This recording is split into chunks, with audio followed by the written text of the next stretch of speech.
Hi friends, इस video में हम इटर्नल का Q1 FY27 का जो रिज़ल्ट आया है उस रिज़ल्ट के बारे में हम डिस्कस करेंगे। फर्स्ट ऑफ ऑल हम इसका जो बिजनेस मॉडल ये हम ब्रीफली जान लेंगे। अगर आप देखेंगे इटर्नल एक पहले एक क्या था, फूड डिलीवरी ऐप था। उसके बाद इन लोगों ने अपना एक ब्लिंकिट को एक्वायर किया जो आपका क्विक कॉमर्स सेगमेंट में था। यानी आपका जो भी नीड है, जैसे आपका कुछ ग्रॉसरी वगैरह है या फिर कुछ भी प्रोडक्ट अगर आपको ज़रूरत है तो ये 10 मिनट के अंदर डिलीवरी देता। तो इसे कहते हैं का क्विक कॉमर्स वाला सेगमेंट। तो इसमें इसका ब्लिंकिट है।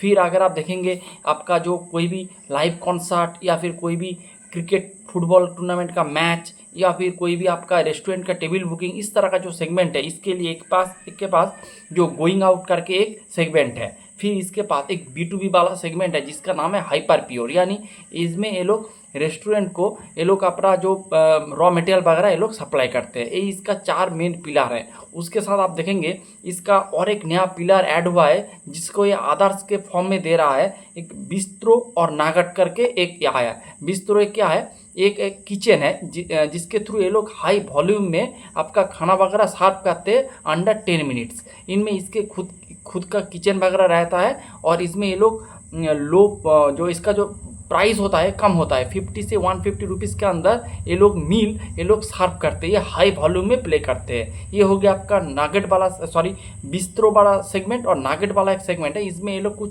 सैज वगैरह कुछ सॉफ्टवेयर वगैरह डेवलप कर रहा है। उसके थ्रू ये लोग सैज मॉडल में काम करने का कुछ प्रोडक्ट वगैरह है। लेकिन ये बहुत ही छोटा इसका मार्जिन का कॉन्ट्रीब्यूशन है, रेवेन्यू का कॉन्ट्रीब्यूशन है।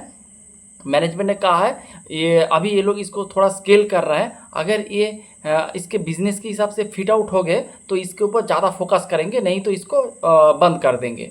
तो यही इसका बात है। इसके बाद अगर आप इसका सेगमेंट देखेंगे तो इसका जो मेन रेवेन्यू ऑलमोस्ट यानी 90% जो इसका रेवेन्यू आते हैं इसका दो सेगमेंट से। एक होता है आपका जोमेटो वाला सेगमेंट से यानी फूड डिलीवरी वाला, और दूसरा सेगमेंट है इसका जो ब्लिंकिट वाला सेगमेंट से। इस दो सेगमेंट से ऑलमोस्ट 90 से 95% रेवेन्यू ये लोग अर्न करते हैं। और अगर आप देखेंगे सबसे हाईएस्ट जो कंट्रीब्यूशन है वो ब्लिंकिट यानी क्विक कॉमर्स वाला सेगमेंट करते हैं। अगर आप देखेंगे खुद क्विक कॉमर्स वाला सेगमेंट 50 से 55% रेवेन्यू कंट्रीब्यूट करता है। तो ये होगा इसका बिजनेस मॉडल। और अगर आप थोड़ा पास्ट में जाएंगे तो इसका जो जोमेटो वाला जो बिजनेस है वो प्रॉफिटेबल है, लेकिन जो ब्लिंकिट वाला सेगमेंट था वो उतना प्रॉफिटेबल नहीं था। लेकिन वो भी धीरे धीरे अभी एबिटा पॉजिटिव पोस्ट कर रहा है। तो यही बात है। तो ओवरऑल इटर्नल के हिसाब से देखेंगे तो इटर्नल अभी पैट भी पॉजिटिव करना स्टार्ट कर दिया है। लेकिन पैट पॉजिटिव का जो नंबर है वो बहुत ही कम है, लेकिन एबिटा पॉजिटिव में ये धीरे धीरे ग्रो कर रहा है।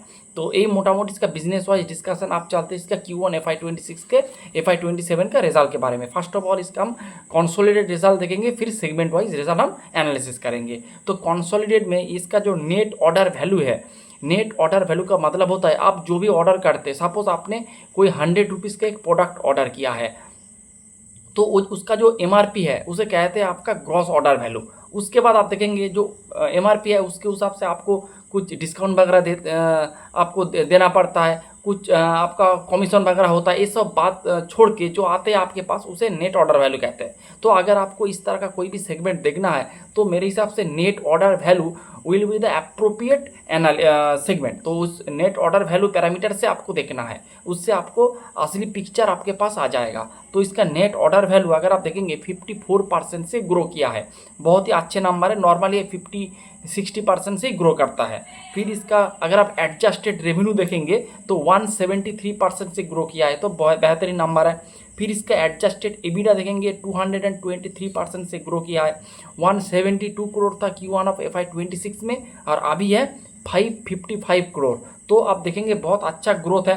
फिर अगर आप Q4 में देखेंगे इसका नंबर था 429 करोड़, तो 429 से भी 555 हो रहा है। तो Q1Q year on year basis यानी हर एक टाइम फ्रेम में एबिटा जो एडजस्टेड एबिटा है अच्छे लेवल से ग्रो कर रहा है। फिर अगर आप इसका एबिटा इसका पैट देखेंगे तो पैट भी ग्रो किया है, 25 करोड़ से 92 करोड़ हुआ है।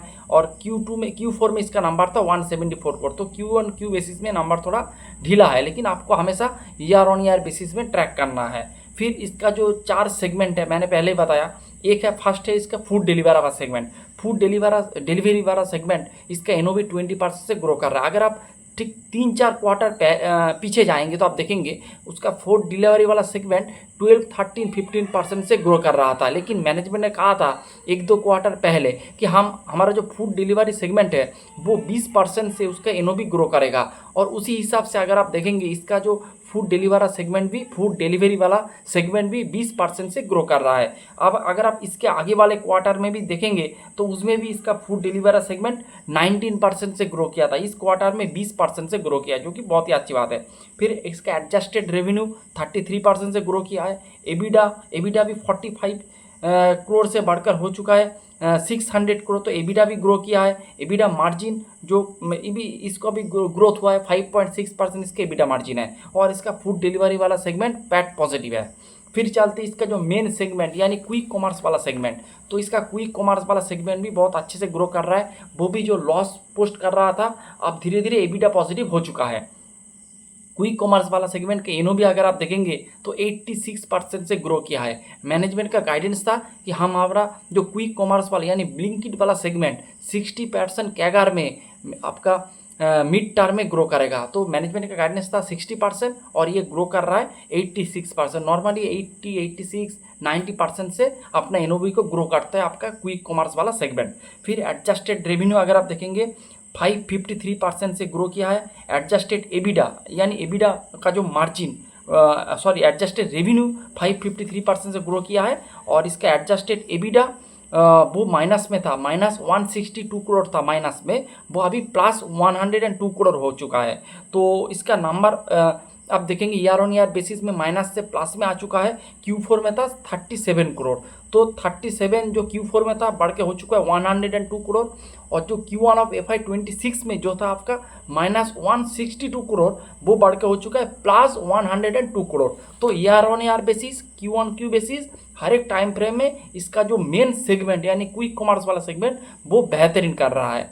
फिर अगर आप इसका मार्जिन देखेंगे यानी इसका एबिडा मार्जिन वो भी इम्प्रूव हो रहा है, -1.8 से +0.6% इसका एबिडा मार्जिन हुआ है। मैनेजमेंट का गाइडेंस है कि इसका जो क्विक कॉमर्स वाला सेगमेंट वो FY30 में 5 से 6% यानी 5 to 6% उसका एबिडा मार्जिन रहेगा। तो अभी क्या चल रहा है 0.6%, ये FY30 में यानी अगले 4 साल में 5 to 6% हो जाएगा। तो बहुत अच्छा गाइडेंस है और ये गाइडेंस के अनुसार परफॉर्म भी कर रहा है। अगर आप इसका अगले पिछले क्वार्टर में देखेंगे यानी Q4 में देखेंगे, इसका जो क्विक कॉमर्स वाला सेगमेंट का जो एबिडा मार्जिन था वो था 0.3%। तो Q1Q बेसिस में ईयर ऑन ईयर बेसिस में इसका जो मेन जो इंजन है वो ग्रो कर रहा है, बहुत ही अच्छी बात है। फिर गोइंग आउट वाला सेगमेंट, इसका उतना मार्जिन का कंट्रीब्यूशन उतना नहीं है। इसका भी एनओवी 60% से ग्रो किया है। एडजस्टेड रेवेन्यू 54% से ग्रो किया है। फिर इसका एबिडा देखेंगे, इसका एबिडा भी माइनस में था तो -54 से -65 हुआ है, लेकिन Q1Q बेसिस भी इंप्रूव कर रहा है। Q1Q बेसिस में अगर आप देखेंगे तो Q4 में था -80 करोड़, अभी हो चुका है -65 करोड़। तो Q1Q बेसिस में इसका इंप्रूव हो रहा है। और एबिडा मार्जिन में अगर आप देखेंगे Q1Q बेसिस में मोटा मोटी इंप्रूवमेंट हुआ है। जो -3% था Q4 में अभी -2% है। तो जो इसका जो गोइंग आउट यानी आपका जो रेस्टोरेंट या फिर आपका जो लाइव कॉन्सर्ट, फिर आपका क्रिकेट मैच, इस तरह का जो सेगमेंट है, इसका जो टिकट बुकिंग वाला जो सेगमेंट है वो भी सही दिशा में कर रहा है। मैनेजमेंट का गाइडेंस है कि इसका जो इस गोइंग आउट वाला जो सेगमेंट है वो अगले 4 से 5 क्वार्टर में ये आपका एबिडा पॉजिटिव हो जाएगा। तो यही चल रहा है, क्वार्टर ऑन क्वार्टर बेसिस में इंप्रूवमेंट आ रहा है, आपको इसे अच्छे से ट्रैक करना है। फिर आपका हाइपर प्योर वाला जो बिजनेस है उसका भी एडजस्टेड रेवेन्यू -50% से 55% से डिग्रो किया है। और लेकिन उसका जो कंट्रीब्यूशन है बहुत ही कम है, तो ये आपका प्लस में रहे माइनस में रहे उतना फर्क नहीं पड़ता है। मेन जो फर्क पड़ता है वो इसका ब्लिंकिट वाला सेगमेंट जिसका कंट्रीब्यूशन है ऑलमोस्ट 55 से 60% कंट्रीब्यूशन है।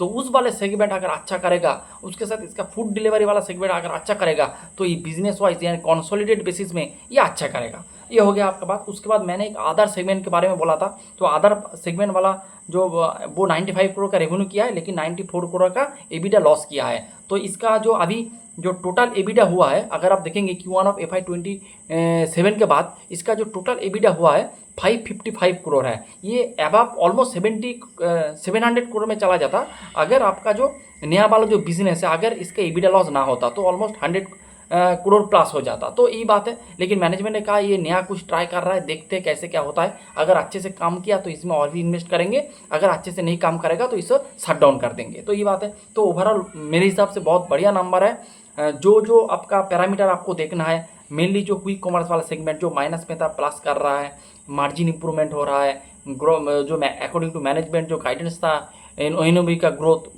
ग्रोथ, आपका नेट ऑर्डर वैल्यू का जो ग्रोथ वो भी सही दिशा में जा रहा है, एबिटा इंप्रूवमेंट हो रहा है, सब कुछ सही है। और आपका कंसोलिडेटेड बेसिस में अगर आप देखेंगे उसका भी पैट पॉजिटिव में हो चुका है, 25 करोड़ से 92 करोड़ हो चुका है, तो वो भी सही दिशा में जा रहा है। तो ओवरऑल मेरे हिसाब जो नंबर है बहुत बढ़िया नंबर है। उसके साथ अगर आप देखेंगे जो क्विक कॉमर्स वाला सेगमेंट है आगे भी अच्छे से ग्रो करता रहेगा, क्योंकि जो हम लोगों का जो हैबिट है वो हैबिट धीरे धीरे चेंज हो रहा है। जैसे आप पहले लोग क्या करते थे, डीमार्ट वगैरह जाते थे, फिर 2-3 घंटा लेके आपका ग्रॉसरी वगैरह शॉपिंग वगैरह करते थे, फिर आप वापस आते थे। तो आप उसमें आपको जो 2 घंटा का काम वो 4 घंटा लग जाता, क्योंकि ट्रैफिक में फंसता, कभी बिलिंग काउंटर पे लंबा लाइन हो जाता, तो इस तरह का प्रॉब्लम होता। लेकिन अब लोगों के पास उतना टाइम नहीं है, तो ये लोग ब्लिंकिट में ऑर्डर करते 10 मिनट के अंदर आ जाते हैं। तो ये धीरे धीरे क्या हो रहा है, ये आपका जो हैबिट है हैबिट को चेंज कर रहा है। और जैसे आपका हैबिट चेंज होगा और उसके हिसाब से जो आपका बिजनेस है वो उस दिशा में आपको रन करेगा। इसीलिए आप देखेंगे